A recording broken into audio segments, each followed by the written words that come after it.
तो बात क्या है?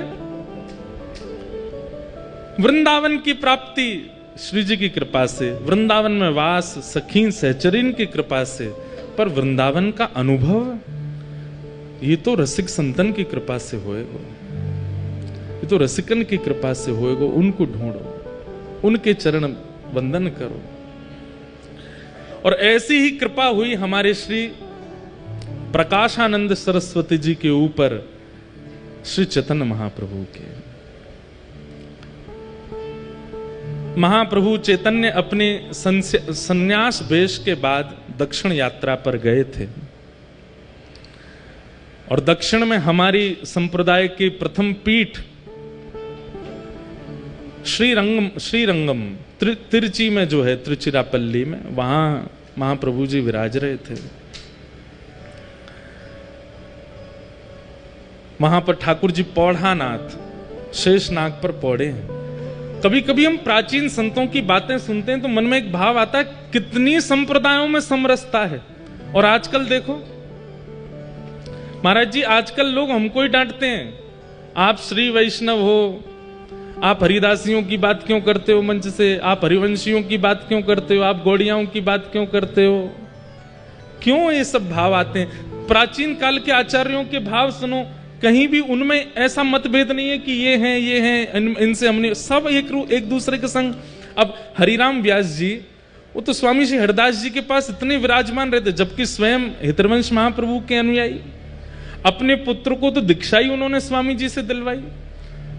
एक प्रसंग आता है कि स्वामी जी, हितरवंश महाप्रभु, रूप सनातन गोस्वामी आदि आदि ये सब लोग गिरिराज जी आए, यहां पर 56 भोग हुए थे। तो श्री गोसाई विठलनाथ जी ने 56 भोग में सबको आमंत्रित किया, सारे रसिक जन यहां पर आए। अभी हम प्रसंग सुन रहे हैं कि श्री चैतन्य महाप्रभु रामानु संप्रदाय के हमारे श्री वैष्णव मंदिर में दर्शन करने के लिए गए। तो पहले इतनी समरसता थी संप्रदायों में, आचार्यों में, अब पता नहीं क्यों मतभेद होता जा रहा है, और ये अच्छा नहीं है। देखिए, आपको अगर भगवत प्राप्ति आपका उद्देश्य है तो फिर ये इस प्रकार के पक्ष विपक्ष में मत रहिएगा। हम श्रेष्ठ हैं, वो अश्रेष्ठ हैं, हमारे यहां ऐसा, उनके यहां ऐसा, वो नहीं करना चाहिए, ये नहीं सुनना चाहिए, ऐसा नहीं। सबके भाव रखो। चैतन्य महाप्रभु दक्षिण गए, श्रीरंगम श्री रंगनाथ भगवान पौढ़ानाथ उनके आंगन में खड़े हैं महाप्रभु चैतन्य। और जैसे ही कपाट खुले, महाप्रभु जी की स्थिति ऐसी थी, अभी हम जगन्नाथपुरी के पास राउल केला से कथा करके आए हैं, तो महाप्रभु जी के भाव अभी तक चित्त में हैं। महाप्रभु जी की स्थिति ऐसी थी कि कोई कृष्ण कह भर दे, नेत्रों से अश्रु नहीं प्रकट होते थे। कहते हैं अश्रुओं की पिचकारी निकलती थी नेत्रों से, और वो जिस पे पड़ जाती थी उसके चित्त में भी कृष्ण प्रेम प्रकट हो जाता था। ऐसे महाप्रभु। सोचो उनकी दशा, जब वो मंदिर में जाते होंगे, ठाकुर जी को देखते होंगे, तो उनकी स्थिति क्या होती होगी। जैसे ही कपाट खुले श्री रंगनाथ भगवान के, चैतन्य महाप्रभु ने जैसे ही मुखमंडल का दर्शन किया, उत्ताल नृत्य करने लगे, भुजाएं उठा करके नृत्य कर रहे हैं, नाच रहे हैं, गा रहे हैं, आनंद उत्सव मना रहे हैं, नेत्रों से अश्रुपात। ये दो भावों का एक जगह दर्शन होता था। मुखमंडल पर तो विरह दिख रहा है, और शरीर की स्थिति परम आनंद की होती थी। यह है भक्ति का स्वरूप। कभी कभी मन में आता है कि जब ज्ञान आता है ना, तो बाहर दिखने लगता है कि एक ज्ञानी व्यक्ति है। अहंकार आता है तो अहंकार दिखने लग जाता, अहंकारी व्यक्ति है। कामी व्यक्ति का काम दिखने लग जाता है। भक्त की भक्ति क्यों नहीं निकल के आती है? उस भक्त की भक्ति उसके रोम रोम में प्रकट क्यों नहीं होती है, जैसे महाप्रभु जी की होती थी?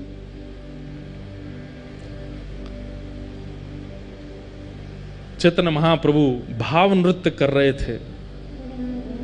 अब वहां कोई उनको कुछ समझ रहा है, कोई उनको कुछ समझ रहा है, लेकिन श्री रंगनाथ भगवान की आरती कर रहे श्री वेंकट भट्ट जी, गोपाल भट्ट जी के पिताजी, जिन्होंने श्री राधारमण लाल जी को प्रकट किया, ऐसे श्री गोपाल भट्ट जी के पिताजी श्री वेंकट भट्ट जी रंगनाथ प्रभु की आरती करने के बाद जैसे ही उन्होंने दर्शनार्थियों की ओर देखा प्रसाद वितरण के लिए, और दर्शनार्थियों में जैसी उनकी दृष्टि पड़ी श्री महाप्रभु चैतन्य पर, आप विश्वास नहीं करेंगे उनको क्या अनुभव हुआ। चैतन्य महाप्रभु को देख करके उनके पलक झपकनी भूल गई, अपनी जिस अवस्था में थे उसी अवस्था में रह गए, अंदर गर्भगृह में वेंकट भट्ट जी। और थोड़ी देर में वो क्या देखते हैं कि चैतन्य महाप्रभु तो अंतर्ध्यान हो गए, साक्षात नारायण नृत्य कर रहे हैं महाप्रभु जी के रूप में, और वे अपने नेत्रों पर विश्वास नहीं कर पा रहे। अपनी आंख मीटते हैं, खोल के देखते हैं तो चैतन्य महाप्रभु हैं, और जैसे ही थोड़ी देर देखते हैं तो थोड़ी देर में ही गौर चैतन्य महाप्रभु श्याम हो जाते हैं, और मानो जैसे नारायण ही नृत्य कर रहे हैं। जैसे ही गर्भगृह में देखते हैं तो गर्भगृह में देखते हैं कि ठाकुर जी शेष शैया पे हैं ही नहीं, वो तो बाहर नृत्य कर रहे हैं। कभी दोनों युगल नृत्य करते हैं, कभी एकांत में चैतन्य महाप्रभु नृत्य करते हैं। इस स्थिति को देख करके श्री वेंकट भट्ट जी पहचान गए कि ये कोई सामान्य नहीं है। इनके नृत्य को कोई सामान्य समझ रहा होगा, इनके भाव को कोई कुछ समझ रहा होगा, पर ये सामान्य नहीं है, क्योंकि मुझे जो अनुभव हुआ मैं कैसे कहूं। बंधुओं, जब किसी महापुरुष का दर्शन करते हैं ना, तो उनका दर्शन करके उनके रूप, उनकी चाल, उनके पहनाव, उनके तिलक आदि, इन सबको अगर आप देख रहे हो तो अभी कुछ दिखा नहीं। अच्छा सुनो, हमारे बाबा गाते होंगे हरिप्रिया जी के पद, हरिप्रिया जी के पद सुने होंगे आपने। हरिप्रिया जी पुरुष थे, सब छोड़ करके गिरिराज जी आ गए। राधा कुंड में उनके गुरुदेव विराजमान रहते थे, तो अपने गुरुदेव को प्रणाम करके बोले मुझे आपसे गुरु दीक्षा लेनी है। तो महापुरुष बोले राधा कुंड पे बैठे बैठे, बताओ तुमको क्या दिख रहा है। तो हरिप्रिया जी, पहले उनका पूर्व नाम कुछ और था, बोले माथे पर सुंदर उर्दपुंड है, गले में तुलसी की माला है, अद्भुत वस्त्र पहने हैं, आसन पर गुरुदेव विराज रहे हैं, करुआ पास में रखा है, ठाकुर जी की सेवा पीछे हो रही है। गुरुदेव बोले दीक्षा नहीं देनी, जाओ। और सुनो, दीक्षा की इतनी तुमको भूख है, जाओ गिरिराज जी की परिक्रमा लगा के आओ। लेकिन उनको इतनी इच्छा थी दीक्षा की, चले गए गिरिराज जी की परिक्रमा लगाई। परिक्रमा लगा करके 5-6 घंटे में लौट करके राधा कुंड जैसे ही पहुंचे, चरणों में प्रणाम किया, बोले गुरुदेव परिक्रमा हो गई, अब दीक्षा दे दो। उन्होंने फिर वही प्रश्न किया, क्या दिख रहा है तुम्हें? कुछ दिख ही नहीं रहा था। बोले माथे पर उर्दपुंड है, गले में तुलसी माला है, नीचे वस्त्र पहने हैं, पीछे ठाकुर जी की सेवा है, बगल में राधा कुंड है, इधर श्याम कुंड है, आदि आदि। फिर से जाओ परिक्रमा लगा के आओ, एक और परिक्रमा लगाओ। निष्ठा इतनी थी उनकी कि थके हारे थे, लेकिन फिर से चले गए परिक्रमा में। अब की बार उनको 6 की जगह 9 घंटे लग गए परिक्रमा करते करते, पैरों में छाले पड़ गए। 2 परिक्रमा में ये हालत हो जाती है। बेचारे गिरते पड़ते जैसे तैसे आए, प्रणाम किया, गुरुदेव अब दीक्षा दे दो। पूछे अब क्या दिख रहा है तुम्हें? तो रोने लगे, बोलो मुझे कुछ नहीं दिख रहा, मुझे वही दिख रहा है, तिलक है, गले में कंठी माला है नीचे। बोले सुन, एक परिक्रमा और लगा के आ। तीसरी परिक्रमा की स्थिति कैसे बन जाएगी हमारे, जबकि गिरिराज जी में बाबा हैं, 3 परिक्रमा लगा में, लेकिन उनकी भाव दशा देख करके आप घबरा जाओगे। एक परिक्रमा में हमारी हालत खराब होती है। गुरुदेव बोले जाओ एक परिक्रमा और लगा के आओ। गुरु आज्ञा मान करके चले तो गए, लेकिन गुरु की आज्ञा पर संशय नहीं किया, गुरु की आज्ञा पर बिल्कुल विचार नहीं किया, अपने पैरों के फोड़ों पर, पैरों में छालों पर चिंता नहीं की। गुरु आज्ञा कर रहे हैं, कुछ तो होगा, निकल गए। तीसरी बार जैसे वो जाने लगे तो उनके गुरुदेव पीछे बैठे बैठे देख रहे थे, उनके चरण की ओर देखा, छाले पड़े हैं, स्थिति चलने की नहीं है, और मैंने परिक्रमा की आज्ञा दी है, 22 किलोमीटर लगा के आनी है, तब दीक्षा मिलेगी, और ये चल दिया। तुरंत मन में आ गया भाव, श्री जी यहाँ पे कृपा करो। अब जैसे ही वो गिरिराज जी की परिक्रमा में गए तो उनको पहले तो लोग दिख रहे थे, पहले तो माताएं दिख रही थी, पहले तो भाई लोग दिख रहे थे। अब पता, अब लिख रहा है कि सब सहचरियां हैं, सब किसी के हाथ में चंवर है, किसी के हाथ में बीड़ा है, किसी के पास कुछ है, किसी के पास, सब अलग अलग दिख रहे हैं। साक्षात गिरिराज जी ऐसे लग रहे हैं मानो कोई निकुंज भवन है, या कि कोई अटारी पर कभी श्री जी आ रही हैं, कोई अटारी पर श्याम सुंदर आ रहे हैं, कभी कहीं से मोर बोल रहे हैं, कहीं कहीं वीणा बज रही है, कहीं पर बंशी बज रही है। अब पूरी दृष्टि ही बदल गई। 24 घंटे लगे उनको और वृंदावन में संपूर्ण ब्रज का दर्शन कर लिया, संपूर्ण निकुंज लीला का दर्शन कर लिया। लौट करके जैसे ही अपने गुरुदेव के पास आए, प्रणाम किया, बोले लाला अब क्या दिख रहा है?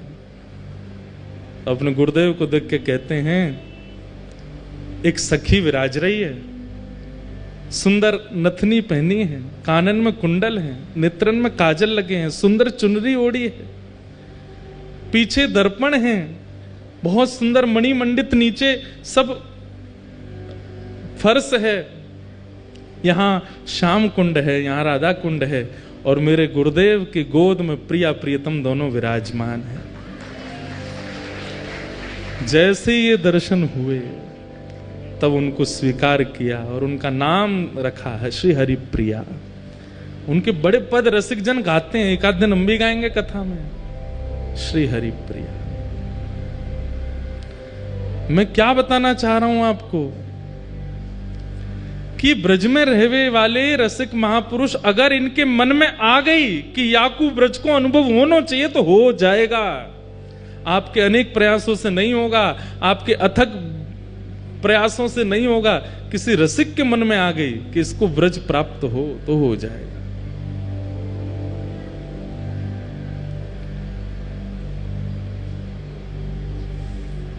और उसके लिए उनका रूप, उनका श्रृंगार, उनका चंदन, उनका तिलक, उनके वस्त्र वो सामान्य नहीं दिखेंगे, उसमें कुछ अद्भुतता का अनुभव होगा। और जब तक वो अद्भुतता नहीं दे, जबरदस्ती की मत देखियो, कोई महापुरुष जा रहे हैं तुम जबरदस्ती दे, ये तो देखो नथनी पहन के जा रहे हैं, कानन, जबरदस्ती नहीं देखना है। आपकी दृष्टि पड़ी और अपने आप दृष्टि में कुछ ऐसा भाव है, जरूरी नहीं सहचरी भाव में ही दिखें, किसी अन्य भाव में भी दिख सकते हैं। और तब तक वो भाव प्रकट नहीं होगा जब तक आपका साधन, आपका सेवा, आपकी रसिकन की संग ये सुदृढ़ नहीं होगी, तब तक ये दर्शन नहीं होगा। हम आप सब तो सही बताएं, जबरदस्ती बस आ गए वृंदावन में, हम लोगों को अनुभव है ही नहीं रहे होने की भी। गोपाल भट्ट जी के पिताजी वेंकट भट्ट जी ने महाप्रभु जी को देखा। श्री रंगनाथ भगवान की निज सेवा करने वाले वेंकट भट्ट जी बाहर आए और आकर के हाथ जोड़ के कहा, आप कौन हैं? मैं जब से आपको देख रहा हूं मेरे नेत्र आपसे हट नहीं रहे। आप में एक दैवी आकर्षण है जो मुझे खींच रहा है अपनी ओर। मैं नित्य नारायण की सेवा करता हूं, मेरा उनके प्रति जो ध्यान रहता है वैसा ध्यान मेरा आज तक किसी व्यक्ति विशेष के प्रति हो ही नहीं सकता, पर मुझे जैसी भावना उनमें लगती वैसी आप में लग रही है। आप कौन है? तब महाप्रभु जी ने अपना परिचय दिया। बोले हम अभी विरक्त वेश में हो गए हैं और दक्षिण दर्शन करने के लिए आए हैं, तो यहां पहुंच गए। वेंकट भट्ट जी ने निवेदन किया, बोले कि आप बस एक कृपा कर दीजिए, क्या कहां रहेंगे यहां पर? कोई निवास स्थान? बोले अभी तो कुछ नहीं। बोले हमारे घर चलिए ना, वहीं विराजिएगा, हम पर कृपा कर देना। ये वृंदावन महिमामृत की रूपरेखा बता रहे हैं, कैसे निर्माण हुआ वृंदावन महिमामृत। चैतन्य महाप्रभु वेंकट भट्ट जी के घर गए। वेंकट भट्ट जी के सुपुत्र हैं श्री गोपाल भट्ट। भगवान की गुण मंजरी। महाप्रभु जी जैसे ही घर पहुंचे, उनकी पत्नी, उनके रिश्तेदार सबने महाप्रभु जी का दर्शन किया, लेकिन जैसे ही श्री गोपाल भट्ट जी ने दर्शन किया, गोपाल भट्ट जी तो मानो जैसे उनकी भी स्थिति ऐसी हो गई, पलक झपकना भूल गए, पैर धर कहीं रहे, जा कहीं रहे, देख करके अपने अपने अपने वश में अपना शरीर नहीं है, ऐसी स्थिति हो गई। मैं एक बात कहा करता हूं, आचार्य चरणों के सन्मुख जाकर के अगर आपको ये याद रहा कि मैं किस कारण से आया था, मुझे क्या पूछना था, मुझे क्या बताना था, इतनी सुध-बुध है तो समझो अभी कृपा ना भाई, विस्मृति हो जाए, भूल गए सब, तब समझो कि हां अब दर्शन भये महापुरुष के। भूल गए, प्रश्न याद नहीं आ रहा है, क्या सोच के आए थे भूल गए, लाए थे माला लेके आए थे, प्रसाद लेके आए थे, दक्षिणा पोशाक कुछ अर्पित करने, कुछ पता ही नहीं चल रहा है, उठा कुछ रहे हैं, धर कुछ रहे हैं, ऐसी स्थिति हो जाएगी।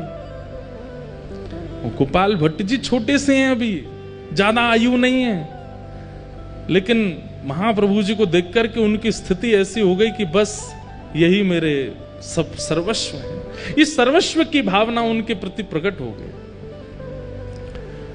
महाप्रभु जी का एक वैष्णव भाव से जैसा सम्मान होना चाहिए, पूरे परिवार ने किया, माला पहनाई, चंदन लगाया, पोशाक उड़ाई, चरण धोए, सबने चरणामृत पिया। गोपाल भट्ट जी के मन में एक भावना आ गई, जब चरणामृत बांट रहे थे तो सबको थोड़ा थोड़ा ही दे रहे थे, मतलब जैसे एक ही बूंद गिरे, क्यों, जितना बच जाएगा सब मैं पी जाऊंगा, सबको बांट दूंगा तो मेरे लिए नहीं बचेगा, ऐसी भावना चित्त में आ गई। तो सब लोग हाथ पसार के खड़े, चरणामृत दो महाप्रभु जी का। तो गोपाल भट्ट जी छुआते हैं और न्यों देते हैं, एक ही बूंद गिरती है, अरे और दो, और नहीं इतना ही लो। और जैसे सब में बांट दिया, पता चली सब हो गया, जितना बचा सब पान कर गए स्वयं ही। आहा,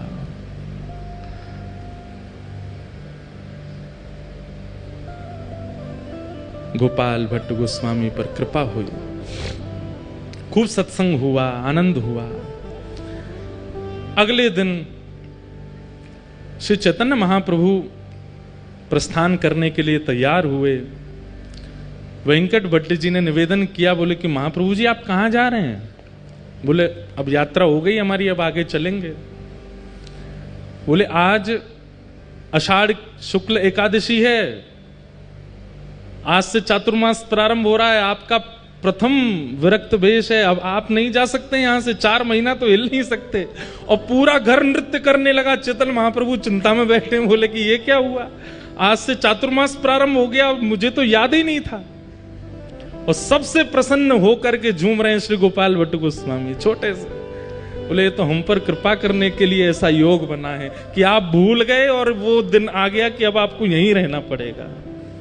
महाप्रभु जी बोले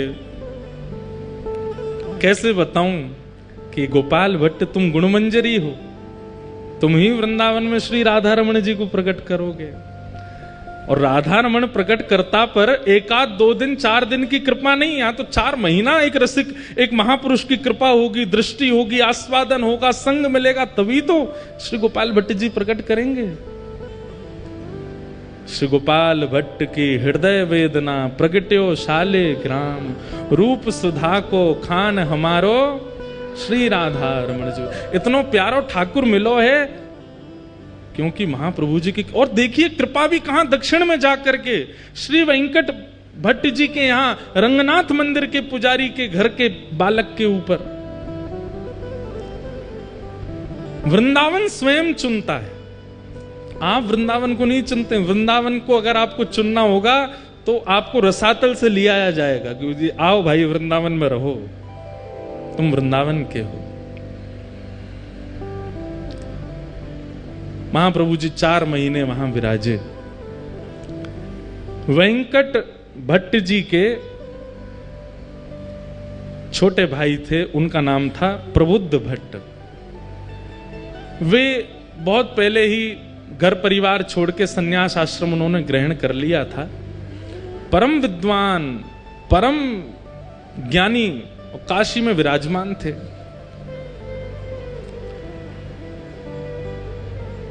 ऐसा ज्ञान था उनका कि उनके जैसे उन्होंने 10,000 शिष्य बनाए, मतलब ना ज्यादा ना कम, अपने जैसे ही 10,000 बना दिए, इतने ज्ञानी थे। उनके सामने बड़े बड़े विद्वान टिक नहीं पाते थे। प्रबुद्ध भट्ट, देखो एक महापुरुष एक परिवार में जाकर के एक नहीं कितनों पर कृपा करता है। ये तो गोपाल भट्ट जी सामने बैठे, प्रबुद्ध भट्ट तो है ही नहीं वहां पर, वो तो काशी में है।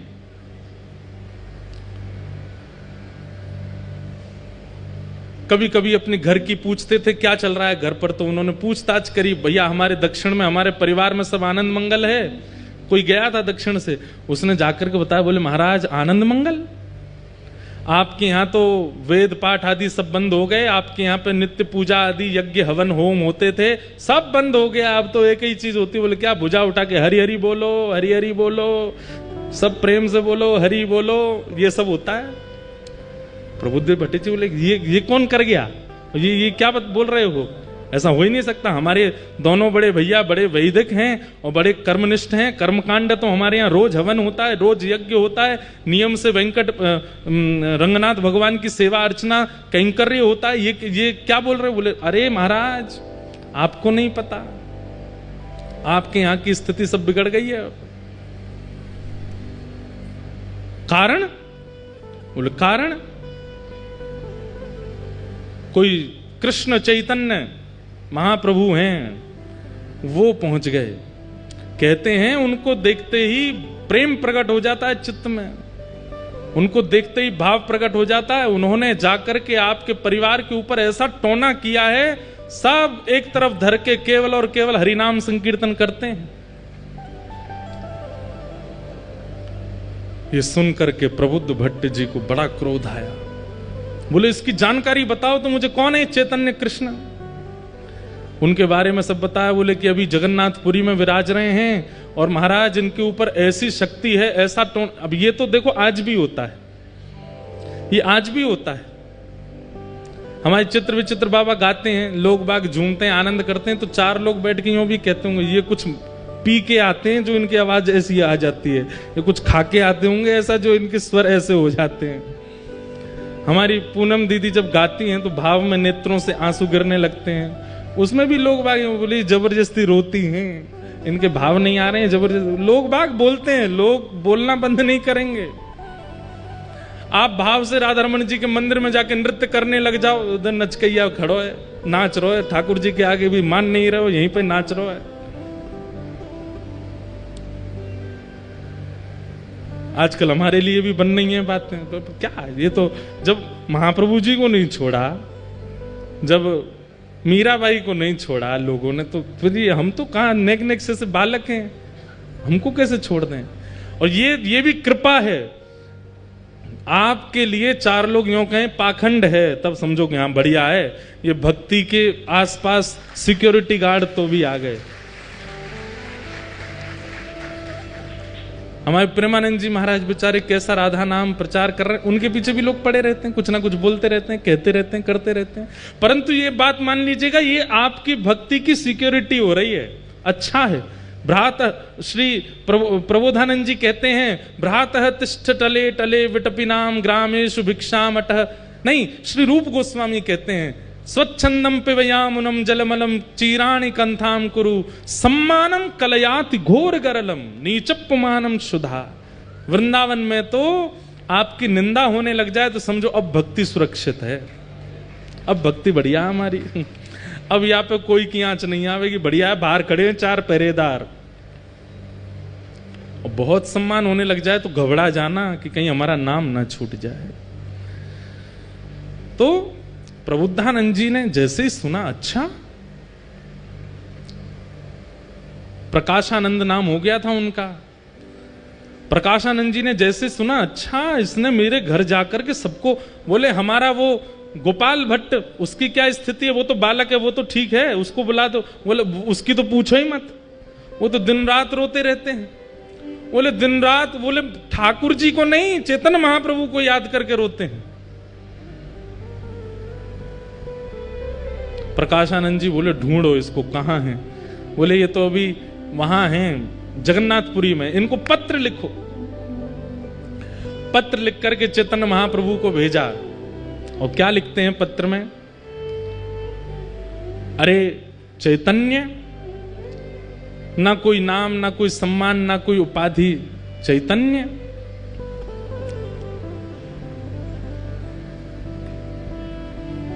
सन्यासी हो, सुना है हमने, लेकिन सन्यासी होकर के तुम बहुत नाचते हो, उछल उछल करके नाचते हो, गाते हो, ये सन्यासियों का स्वरूप है। अरे सन्यासी हो तो सन्यासियों की तरह रहा करो। ये किस प्रकार का रूप प्रकट कर रहे हो? सन्यासियों को तो बहुत भाव से रहना चाहिए। और सन्यासियों का निवास स्थान जगन्नाथपुरी नहीं होता, सन्यासियों का निवास स्थान वृंदावन नहीं होता। सन्यासी ऐसे घूमते डोलते नहीं रहते हैं। सन्यासी तो गंगा ज्ञान के तट पर काशी में विराजते हैं, वेदों पर मनन करते हैं, शास्त्रों पर चिंतन करते हैं, लोगों को वेद शास्त्र पढ़ाते हैं। ये सन्यासियों का। और तुम क्या कर रहे हो? ये नाच नाच करके और दुनिया में कृष्ण नाम की, ये सन्यासी का स्वरूप नहीं होता। चैतन्य महाप्रभु गंभीरा में विराजमान थे, जगन्नाथपुरी में भावावेश में रहते थे। प्रकाशानंद जी का पहुंचा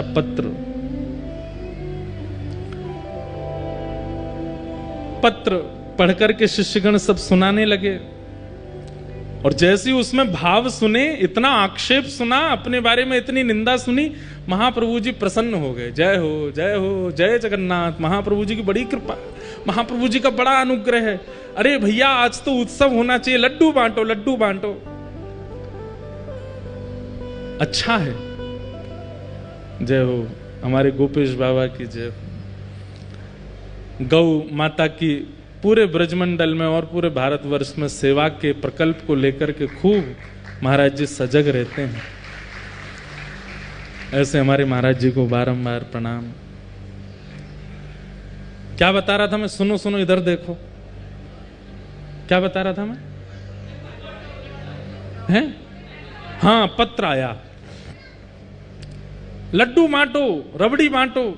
और संघ के जितने महाप्रभु जी के अनुयायी थे सब बोलने लगे, आप तो महाप्रभु हैं, पर हमको कितनी पीड़ा हो रही है ये पत्र पढ़ के। कोई आपके विषय में इतना बुरा भला बोल रहा है और आप इतने आनंद में हो। महाप्रभु जी बोले, नहीं नहीं, ये रक्षा है, ये भक्ति की रक्षा है, ये भाव की रक्षा है, ये हमारी सेवा की रक्षा है। ये रक्षा तो होती रहनी चाहिए। अच्छा है। मैं बहुत दिन से प्रयास कर रहा था, विचार कर रहा था, इतने प्रेमी ही प्रेमी मिल रहे हैं, कोई हमको निंदा करने वाला नहीं मिल रहा। बहुत अच्छा, ठाकुर जी ने चुन के भेजा। ये पत्र संभाल के हमारे कक्ष में रखो। ऐसे महाप्रभु जी। लेकिन उनके परम शिष्य स्वरूप दामोदर दास जी बोले, इसका उत्तर तो मिलेगा। महाप्रभु जी आप शांत रहिए, हम उत्तर भेज दे। बोले नहीं, उत्तर में कुछ ऐसा नहीं, ऐसा कुछ नहीं लिखेंगे, आपको पढ़वा के ही भेजेंगे। और उन्होंने उत्तर में क्या लिखा? हे प्यारे सखा, आपने जो बात कही कि सन्यासी को काशी में रहना चाहिए, गंगा के तट पर रहना चाहिए, शिव की आराधना करनी चाहिए, वेद वेदांतों का नियम पाठ करना चाहिए, आदि आदि। बोले आप जिन शिव की आराधना करते हैं, उन शिव के मस्तक पर जो गंगा है ना, वो महाप्रभु जगन्नाथ जी के चरणों से ही प्रकट होती है। श्री कृष्ण के चरणों से ही प्रकट होने वाली गंगा है, जिसके तट पर काशी विराजमान है। आप तो उस गंगा के तट पर रहते हैं जो ठाकुर जी के चरणामृत है। हम तो जगन्नाथपुरी में महाप्रभु जी के संग ही रहते हैं। जिनके चरणों से गंगा निकली, हम उनके साथ रहते हैं। और आप काशी की इतनी महिमा बता रहे हो कि काशी में मुक्ति मिलती है, सन्यासियों को रहना चाहिए, आदि आदि। वहां पर महादेव कान में मंत्र बोलते हैं काशी में। ऐसा कहते हैं मणिकर्णिका पर अगर संस्कार हो जाए किसी का, तो जीवन में उसने कितने भी पाप किए हों, महादेव उसके कान में राम तारक मंत्र बोलते हैं, उसकी सीधे भगवत प्राप्ति होती है। काशी में अंतिम संस्कार की बड़ी महिमा है। बोले वहां महादेव भी कान में आकर के राम कृष्ण का ही नाम बोलते हैं। तो इसलिए सन्यासी अगर काशी में ना रहे तो इसमें कोई दिक्कत नहीं है, वो तो साक्षात कृष्ण के साथ रहते हैं। ऐसा करके पत्र भेज दिया। लेकिन निंदा करने वालों को उत्तर देने से वो निंदा करना बंद नहीं करते, और ज्यादा करते हैं। प्रकाशानंद जी बोले, जानते नहीं है मैं कौन हूं और मुझे उत्तर दे रहे हैं, रुक जाओ मैं इनको बताता हूं। प्रकाशानंद जी पत्र लिखते हैं, हे चैतन्य, ऐसे ही बोलते हैं, मैंने सुना है तुम दाल भात खाते हो, उसमें घी डाल डाल के खाते हो, छेना पोड़ा खाते हो, रसगुल्ला उड़ाते हो, महाप्रभु जगन्नाथ जी के 56 भोग बनते हैं। ये सन्यासी का भोजन है? सन्यासी तो एक समय पाता है, सन्यासी को तो ऐसे रहना चाहिए, सन्यासी तो आसन नहीं रखता, सन्यासी अपने भवन नहीं बनाता, सन्यासी ऐसे नहीं करता, आदि आदि सब बात बोल दी। बोले तुम तो नृत्य करते हो, ठुमक ठुमक के नाचते हो, उछल उछल के कीर्तन करते हो ठाकुर जी का, और 56 भोग उड़ाते हो। अरे तुम जानते हो वशिष्ठ ऋषि, तुम जानते हो कैसे कैसे सन्यासी परंपरा में हुए, उन्होंने भोजन प्रसाद त्यागा, तब जाकर के ठाकुर जी का भजन किया। और इतना होने के बाद भी उनके जीवन में विषयों ने कहीं ना कहीं आक्रमण कर दिया, और तुम तो महाप्रसाद पाते हो। और जगन्नाथपुरी में तो एकादशी भी नहीं होती है, वहां तो चकाचक स्कंद पुराण में आकंठ पाना चाहिए एकादशी के दिन। बोले इतना प्रसाद पाकर के, इतने 56 भोग पाकर के तुम सन्यास धर्म का निर्वहन कर ही नहीं सकते हो। ऐसा हो ही नहीं सकता कि विकार और विषय तुम्हारे चित्त में ना आते हों। ये पाखंड बंद करो, ऐसा करके पत्र लिख दिया। चैतन्य महाप्रभु के पास पत्र आया। महाप्रभु जी किसका पत्र आया? बोले प्रकाशानंद सरस्वती, गोपाल भट्टी जी के चाचा जी। क्या लिखा? अरे ये तो मेरे परम प्रिय हैं, इन्होंने क्या लिख के भेजा जरा बताओ तो। सब शिष्यों में होड़ लगी, इनके सामने पढ़ना ही नहीं है, कुछ उल्टा ही लिख के भेजा होगा। महाप्रभु जी बोले बैठो यहीं पर, यहीं पढ़ के सुनाओ क्या लिखा है। पढ़ के पूरा बताया, ये लिखा है, ये लिखा है, ये लिखा। महाप्रभु जी और खुश हो, बोले लड्डू बंटवाओ, रबड़ी बंटवाओ, 56 भोग लगवाओ, आज भक्ति की और रक्षा हो रही है। अब नियम की रक्षा हो, पहले भक्ति की रक्षा, अब नियम की रक्षा हो रही है, अब सन्यास धर्म की रक्षा हो रही है। भैया इनका पत्र जब जब आए मेरे को जरूर सुनाना। लेकिन शिष्यों ने कहा ये अच्छा नहीं है, ये तो गलत बोल रहे, उत्तर तो देंगे। उत्तर में लिख करके भेजा, महाराज जंगल का राजा शेर मांस खाता है, हिरणों को खा जाता है, इतना मांस भक्षी होता है, पर कहते हैं साल में एक बार सहवास करता है बस। ऐसा दूषित भोजन करने वाला और काम पर इतना विजय उसका। और वहीं वृक्षों पर रहने वाले ये पक्षी जो तिनका खाते हैं, दाल खाते हैं, उड़द सूखे सूखे कंकड़ खा जाते हैं, सूखे सूखे ये सब खा करके अपना पेट भरते हैं, और इनके काम में कभी भी कटौती नहीं होती, महाकामी होते हैं। आप यदि आहार से जीवन यापन की बात कर रहे हैं तो फिर सारे विषय शेर में होने चाहिए थे, लेकिन वो तो काम पर विजय प्राप्त करके बैठा है। और ये सारे पशु पक्षी सारे बड़ा अल्प आहार लेने वाले, इन पर काम पर विजय नहीं है, इस पर क्या कहेंगे आप? जब ये पत्र लिख करके भेजा तो प्रकाशानंद जी तो और ज्यादा आग बबूला हो गए। अपने शिष्यों से बोले इसको पकड़ करके काशी लेके आओ, इस चैतन्य को मैं बताता हूं, ये मेरे सामने तो आए। बंधुओं एक बात सुनिएगा, सब साधन कर लीजिए जीवन में, लेकिन उस साधन का अहंकार नष्ट करने की सामर्थ्य केवल और केवल प्रेम लक्षणा भक्ति में है। अगर प्रेम लक्षणा भक्ति जीवन में नहीं है और आपका नाम जब 2 लाख पहुंच गया है, अभिमान आएगा। प्रेम लक्षणा भक्ति जीवन में नहीं है और हर एकादशी गिरिराज जी की परिक्रमा करते हो तो उस परिक्रमा का अभिमान आएगा। सेवा का अभिमान सामान्य अभिमान से ज्यादा भयानक है। कई लोगों को सेवा का अभिमान हो जाता है, हम इतना नाम जप करते हैं, हम ऐसी सेवा करते हैं। अरे हमको कई बार मन में भाव आता, इतनी कथा कर रहे हैं, धुआंधार यहां से वहां भागते ही रहते हैं। प्रेम लक्षणा भक्ति चित्त में होगी तो अपनी सेवा का अभिमान नहीं होगा। प्रेम लक्षणा भक्ति तो दैन्यता लाती है, दीन बनाती है, सरल बनाती है, सहज बनाती है। प्रकाशानंद जी के पास सब कुछ है, लेकिन भक्ति नहीं है, प्रेम नहीं है। उनको वेद वेदांत कंठस्थ याद हैं, जहां से जब चाहे उस श्रुति का पाठ शुरू कर देते हैं, लेकिन प्रेम भक्ति नहीं है। लेकिन कृपा तो इन पर करनी है, और वो समय आया। ये पत्रों से आदान प्रदान तो बहुत दिनों तक चलता रहा, बहुत निंदा करने लगे सब जगह महाप्रभु जी की, लेकिन एक बार समय आया। क्या? महाप्रभु जी काशी पधारे। और तपन मिश्र नाम के एक भक्त थे, उनके यहां महाप्रभु जी विराजमान थे। इनको पता चला प्रकाशानंद जी को कि वही कृष्ण चैतन्य काशी आया है। बोले इसको कैसे भी करके मेरे सामने ले आओ। ये मेरे सामने आया नहीं और मैंने अपने वेद वेदांतों के बाणों से इसका पर्दाफाश कर दूंगा। ऐसे ऐसे बात। अब सोचो कितना घनघोर वैष्णव अपराध इनसे बन रहा है। वैष्णव अपराध के दो ही निधान हैं। पहला निधान तो बहुसंख्या में वैष्णव यदि क्षमा कर दें तो वैष्णव अपराध दूर होगा, या जिसके प्रति वैष्णव अपराध बना है वो क्षमा कर दे तो वैष्णव अपराध दूर होगा। इतना भयानक वैष्णव अपराध बन गया था इनसे। अब महाप्रभु जी को इनके पत्रों से चिंता होती थी।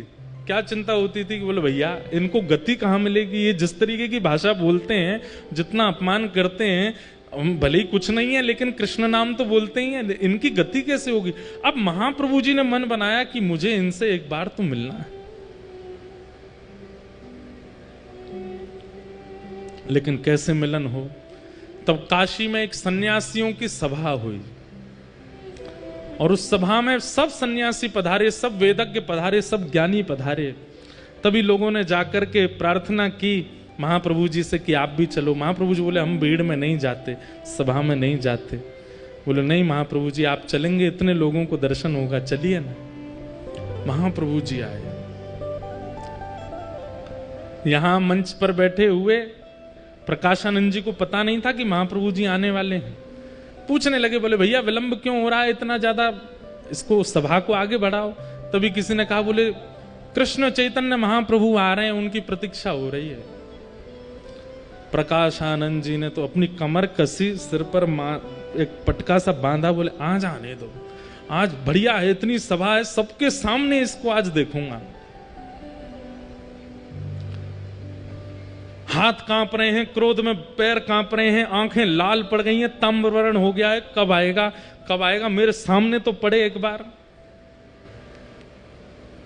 इतने में ही श्री चैतन्य महाप्रभु का आगमन हुआ और जैसे ही महाप्रभु जी का उस सभा में गृह में प्रवेश हुआ, मानो जैसे किसी ने जलाशय में बैठे हुए लोग थे और किसी ने करंट छोड़ दिया हो। जैसे ही महाप्रभु जी का आगमन हुआ, मानो महाप्रभु जी वहां आए और यहां आगे बैठा व्यक्ति कृष्ण कृष्ण कृष्ण कृष्ण कृष्ण, उसके मुख से नाम ध्वनि प्रकट हो गई। इतने में ही पीछे का कोई व्यक्ति कृष्ण कृष्ण कृष्ण कृष्ण, मुख से नाम प्रकट होने लगा। कभी वहां दूसरा व्यक्ति हरि बोल कहकर के नृत्य करने लगा। पूरी सभा मानो देखते ही देखते देखते और केवल नाम नहीं प्रकट हो रहा है, नेत्रों से भावाश्रु जल बह रहे हैं, सब भुजा उठा करके नृत्य कर रहे हैं। केवल महाप्रभु जी की उस सभा में आगमन मात्र से यह स्थिति हो गई। मंच पर बैठे प्रकाशानंद जी ने जैसे ही देखा, अभी ये नहीं पता था कि यही चैतन्य महाप्रभु हैं, देखते ही मेरे आंसू क्यों आ रहे हैं, मेरा शरीर क्यों कांप रहा है, कृष्ण कृष्ण कृष्ण हरि बोल हरि बोल हरि बोल, ये कैसे शब्द मेरे भीतर से प्रकट हो रहे हैं। आसपास के अपने बालकों से बोले, तुमको भी मेरे अंदर से कृष्ण नाम सुनाई दे रहा। बोले जी गुरु जी, ये मेरे आंसू क्यों आ रहे हैं, कुछ सभा में हुआ है क्या। तभी कोई कहता है, महाप्रभु कृष्ण चैतन्य आ गए। बंधुओं, विचार करके मन में भाव आता है, जिनकी उपस्थिति मात्र एक पत्थर हृदय के चित्त में भाव प्रकट कर देती है, कैसे महाप्रभु जी रहे होंगे। जिनको पता नहीं है वृंदावन क्या है, जिनको पता नहीं है कृष्ण कौन है, जिनको पता नहीं है युगल उपासना क्या होती है, ऐसे लोग उस सभा में बैठे हैं और महाप्रभु जी के आते ही सबके चित्त में कृष्ण प्रवाहित हो गए। किसी को अपने तन की सुध नहीं है, किसी को अपनी वाणी की सुध नहीं है, सब मानो जैसे एक व्यक्ति के हाथ में सबकी वाणी का कंट्रोल, सबके नेत्रों का कंट्रोल आ गया हो। और महाप्रभु जी दोनों भुजा उठाए, कभी यहां गिरते हैं कभी वहां गिरते हैं, सब संभालते हुए आ रहे हैं।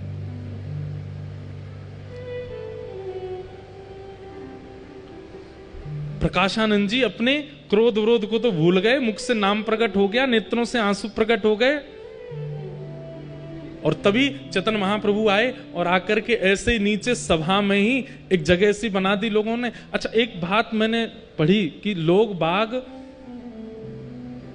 स्पर्श करने जाते थे महाप्रभु जी का, तो संग में जो उनके गोस्वामी आदि सब रहते थे वो स्पर्श नहीं करने देते थे। क्यों? क्योंकि ऐसी भाव साम्राज्य में रहते थे महाप्रभु जी, अगर किसी ने स्पर्श कर लिया तो वो सह नहीं पाएगा। अपने आप ही पहले जगह कर दी, भैया दूर दूर बैठो, इनका स्पर्श मत करना। महाप्रभु जी आकर के बैठ गए और भाव से बैठ करके सब सन्यासियों को प्रणाम किया, सबके चरण रज को अपने माथे से लगाने लगे। पता नहीं प्रकाशानंद जी को क्या हो गया, लोग बाग प्रकाशानंद जी को देख रहे हैं कि अब ये क्या बोलेंगे, लेकिन प्रकाशानंद जी तो अत्यंत भाव में आ गए, उठ करके नीचे आए, बोले जय हो। आप नीचे क्यों बैठ के, ऊपर आइए ना। नहीं नहीं, मेरा स्थान यहीं ठीक है।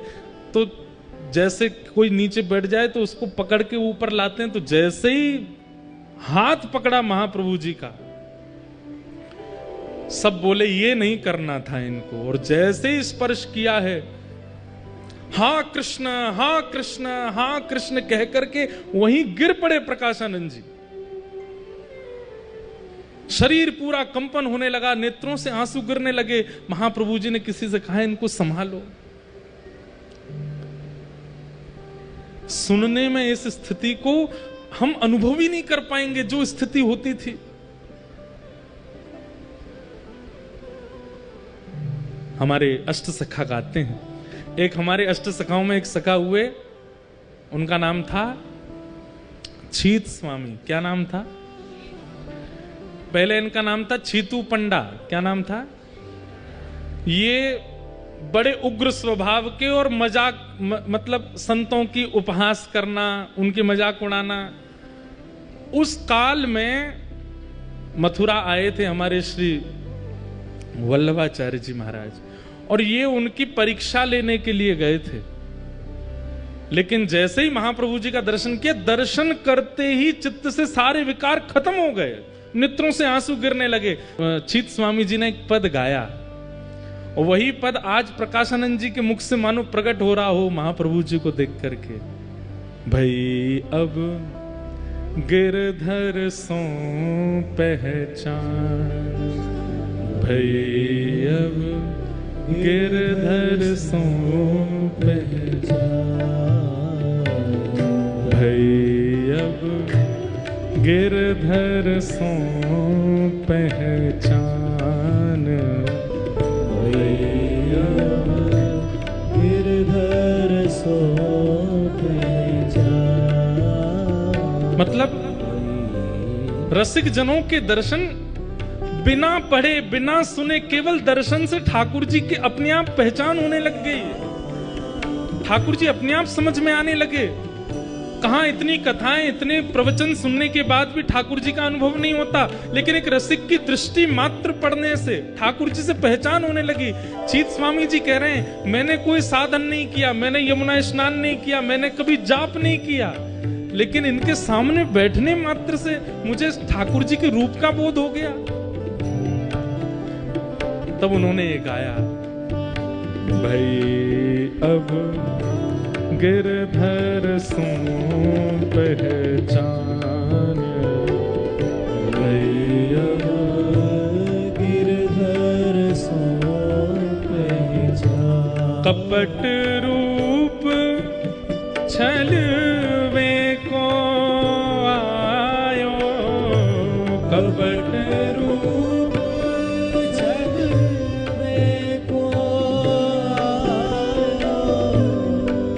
पुरुषोत्तम नहीं जान,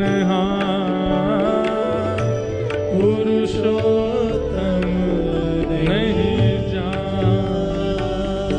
भई अब गिरधर सो पहचान, भई अब गिरधर सो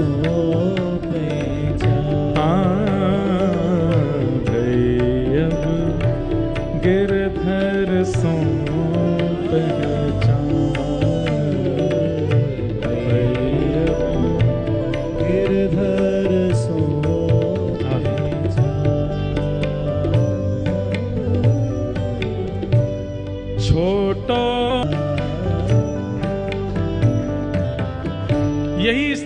है प्रकाशानंद जी की। महाप्रभु जी को देख करके क्रोध विरोध तो सब भूल भाल गए, नीचे बैठ गए और सामने बस देख रहे हैं अपलक नेत्रों से। मुख से कृष्ण नाम ध्वनि निकल रही है, नेत्रों से अश्रुपात हो रहा है। लेकिन थोड़ी देर बाद अपने आप को समझाने लगे, ये सब माया है, ये जादूगर है, इसने जादू कर दिया, टोना कर दिया मेरे ऊपर। लेकिन दर्शन का कुछ तो प्रभाव होता। प्रभाव क्या हुआ कि वाणी में शीलता आ गई। चाह तो रहे थे कि मैं थोड़ा कठोर बोलूं, कुछ गड़बड़ बोलूं, कुछ उल्टा सीधा बोलूं, लेकिन बोल क्या रहे हैं, कैसे हो आप, ठीक हैं, आप ऊपर नहीं विराज रहे, नीचे ही बैठ रहे। और खुद मन में सोच रहे मैं इतना प्रेम से क्यों बात कर रहा हूं। वो सोच रहे मुझे तो क्रोध करना है, मुझे तो चिल्लाना है इनके ऊपर, लेकिन अब अपने वश में नहीं है। ये होता है रसिकों के दर्शन से।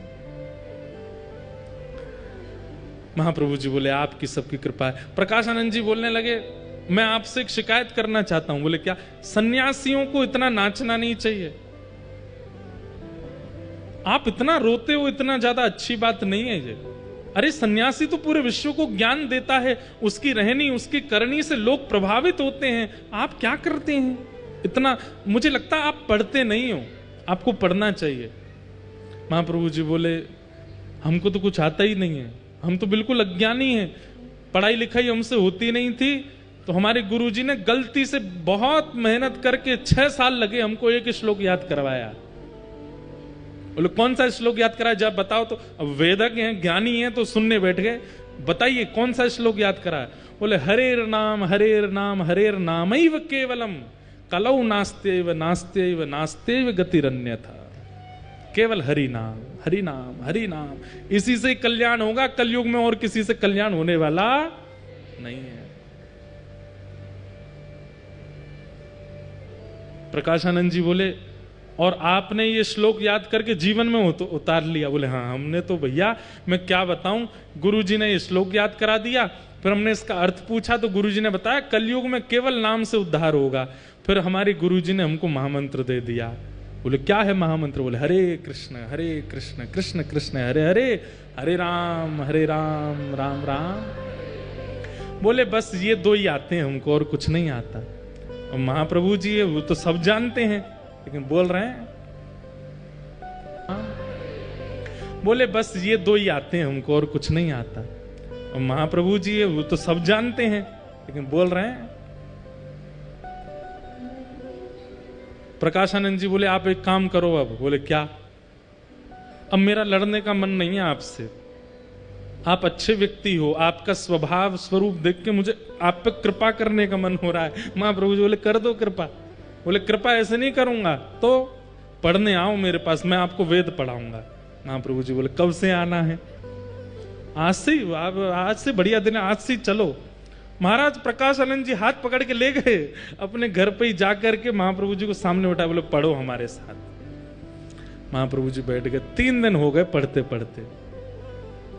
3 दिन बाद प्रकाशानंद जी बोले आपको कोई पूछना नहीं है कुछ भी? 3 दिन से हम पढ़ाए जा रहे हैं, आपको सब समझ में आ गया? महाप्रभु जी बोले आपने कहा था सुनना है, समझने की आपने नहीं कही थी। आपने केवल कहा था सुनते रहो, हम सुनते ही जा रहे हैं, समझने की आपने कही नहीं हमसे। प्रकाशानंद जी सिर पकड़ के बैठ गए। बोले यही होता है, ये भक्ति जिन लोगों के चित्त में आ जाती है वो जितना कहो उतना ही करते हैं, उससे अधिक नहीं करते। बोले आप कृपा कर दो। बोले मैंने 3 दिन में क्या पढ़ा तुमको समझ नहीं आया? बोले सुनने के लिए कहा था, सुन तो हम रहे हैं ना, हम इधर देखते ना उधर, आपको देख के सुनते रहते हैं। प्रकाशानंद जी बोले ऐसे तुम्हारी गति नहीं होगी। बोले कैसे गति होगी? बोले इसको समझो भी। 3 दिन और पढ़ाया। 3 दिन बाद बोले अब समझ में आया। बोले अब हमको समझ नहीं आ रहा, हमारे गुरुजी पढ़ा पढ़ा के हार गए, वो नहीं समझा पाए, आप क्या समझाओगे हमको? बोले इतनी सरल भाषा में बोल रहा हूं फिर भी आपको समझ नहीं आ रहा। अरे ये तो शंकराचार्य जी की वाणी है, ये तो समझ में आनी चाहिए आपको, आद्य गुरु शंकराचार्य कह रहे हैं। महाप्रभु जी कहते हैं सुनिए सुनिए मेरी बात सुनिए। प्रकाशानंद जी बोले क्या क्या सुनना है? बोले आद्य गुरु शंकराचार्य जी ने पूरे विश्व को वैदिक ज्ञान प्रदान किया। ये कथा प्रकाशानंद जी को चैतन्य महाप्रभु सुना रहे हैं। और बोले फिर शंकराचार्य जी ने क्या किया, पूरा विश्व जो बौद्धवादी हो गया था, उन सब लोगों को परब्रह्म कौन है, परमात्मा कौन है, वो घटघटवासी हैं, आदि आदि ये सब बातों को उन्होंने अपने शंकर भाष्य आदि से सुनाया, समझाया। लेकिन एक दिन खबर पड़ी कि मां मरणासन अवस्था में है। प्रकाशानंद जी सुन रहे हैं, बोले अच्छा फिर? बोले शंकराचार्य जी गए अपनी मैया के पास, तो मां ने कहा बेटा मैंने सुना तूने पूरे विश्व का उद्धार किया, अपनी मां का भी उद्धार कर दे। तो शंकराचार्य जी सामने बैठकर के शंकर भाष्य सुनाने लगे, वेद वेदांतों की और सुंदर सुंदर भाव सुनाने लगे। ये श्लोक लो, ये मंत्र लो, ये लो, ये लो, ये परब्रह्म है, ये अणु में है, ये परमाणु में है, आदि आदि। मां बोली बेटा मुझे समझ नहीं आ रहा है, मेरे जीवन के बहुत कम क्षण बचे हैं, कुछ सरल सा समझा जिससे मेरे चित्त में भाव आए।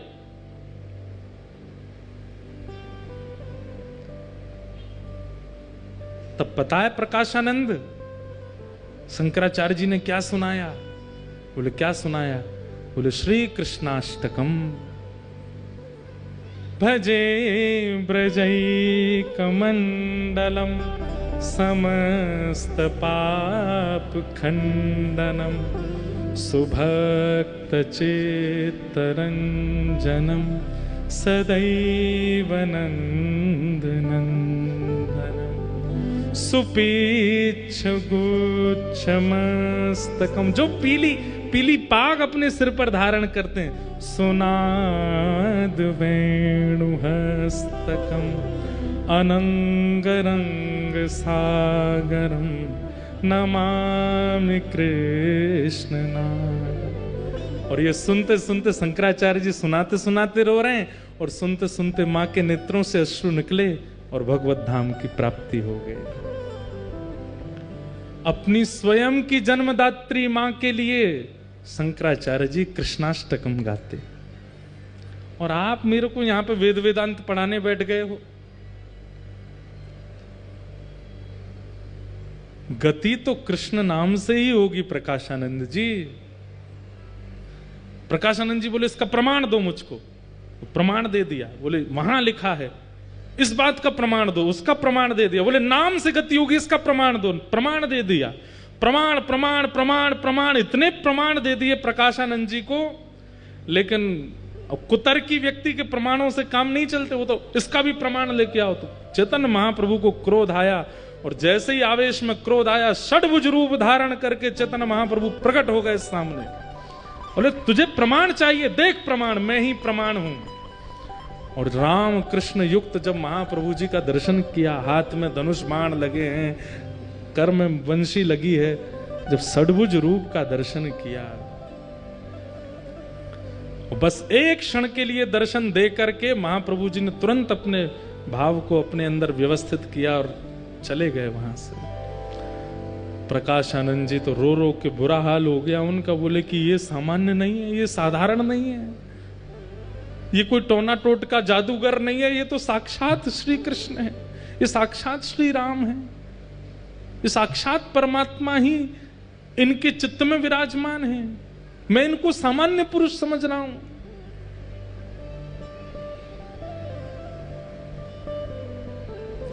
महाप्रभु जी के पास पहुंच गए, चरणों में जाकर के वंदन किया। बोले कि अब मुझ पर कृपा करो,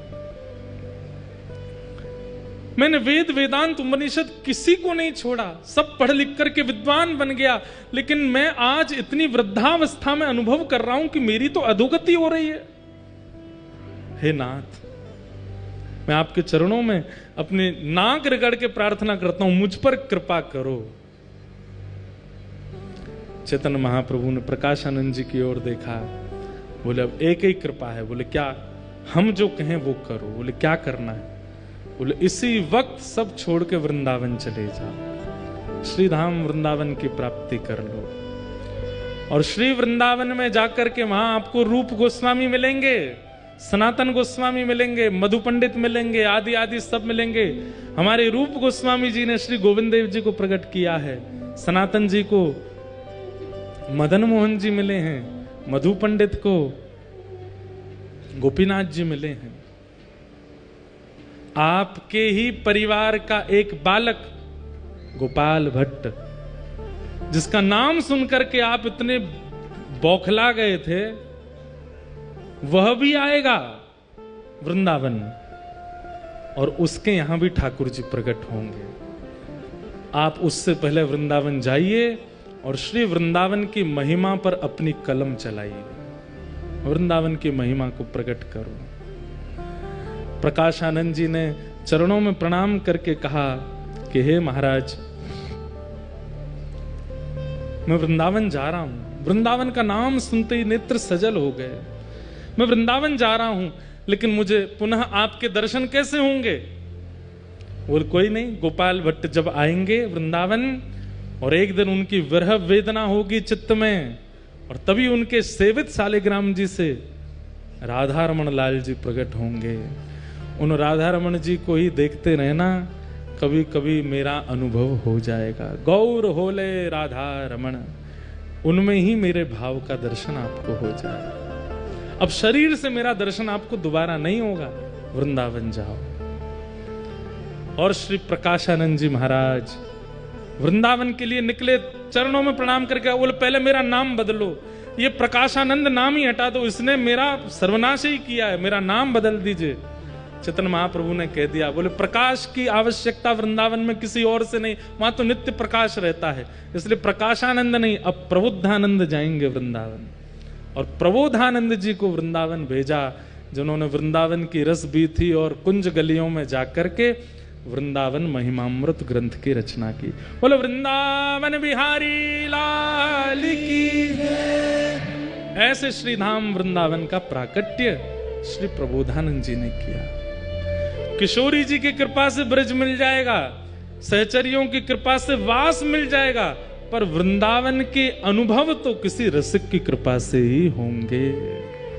अगर रसिक की कृपा नहीं भई तो वृंदावन का अनुभव हो पाना अति मुश्किल है, अति दुष्कर है। ऐसे वृंदावन महिमा में यही घटना घटी श्री हरिराम व्यास जी के साथ। उन्हें तो स्वयं महादेव ने भेजा। अच्छा एक बात तो है, जिसको वृंदावन अनुभव करने की इच्छा हो ना, रसिकों की सेवा करने, एक बार काशी जरूर हुआ ना, तो काशी से ही आते हैं सबरे। ये देखो हरिराम व्यास जी भी काशी गए तभी वृंदावन आए। चैतन्य महाप्रभु ने रूप गोस्वामी जी को भी काशी से ही भेजा, फिर षड गोस्वामियों में भी एक गोस्वामी जी काशी से ही आए, फिर उसके बाद अभी प्रकाशानंद जी प्रबोधानंद जी बनकर के भी काशी से आए। लोग बाग इस बात का बड़ा खंडन करते हैं, कई लोग मुझे बहुत बड़ा भुला भी बोलते हैं, लेकिन ये बात प्रमाणित है, जो हमारे महादेव हैं वही कृपा करके ब्रज रस प्रदान करते हैं। महादेव जब अनुग्रह करते हैं, महादेव जब अति कृपा करते हैं, तब वृंदावन रस को उपहार रूप में भेंट करते हैं। काशी में जाकर के पहले अपनी दर्शन करके महादेव को परखवाया कि हम हैं कि नहीं वृंदावन के लायक। महादेव यदि चुन लेंगे तो फिर रसिकों की कृपा हो जाएगी, वृंदावन रस की प्राप्ति हो जाएगी। ऐसे श्री धाम वृंदावन का रस है।